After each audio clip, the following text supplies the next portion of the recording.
திருக்கணித பஞ்சாங்கம் அப்படின்னு சொல்லக்கூடியது வந்து திருத்தப்பட்ட கணிதம்னு அர்த்தம். வேற ஒண்ணும் கிடையாது.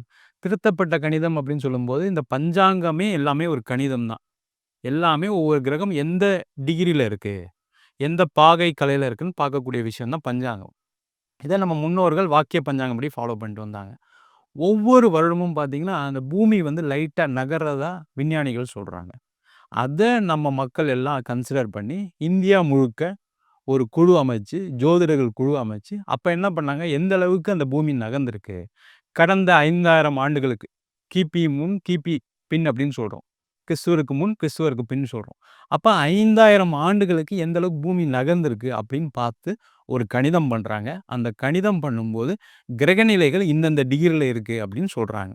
அத செஞ்சு, அத திருத்தப்பட்ட கணிதம் தான் திருக்கணித பஞ்சாங்கம். அந்த கும்ப ராசியிலேருந்து மீன ராசிக்கு பெயர்ச்சியாகக்கூடிய டிகிரிஸ் எக்ஸாக்ட்டா நீங்க பார்க்கும்போது, கண்டிப்பா அது மாற்றத்த குடுக்குது நெறைய பேருக்கு. அதனால திருக்கணித பஞ்சாங்கம் படி கரெக்ட்டா ஃபாலோ பண்ணுங்க அப்படின்னு, ராஷ்டிரிய பஞ்சாங்கம் இந்திய லெவல்ல ஒரு பஞ்சாங்கம் ஃபாலோ பண்றாங்க.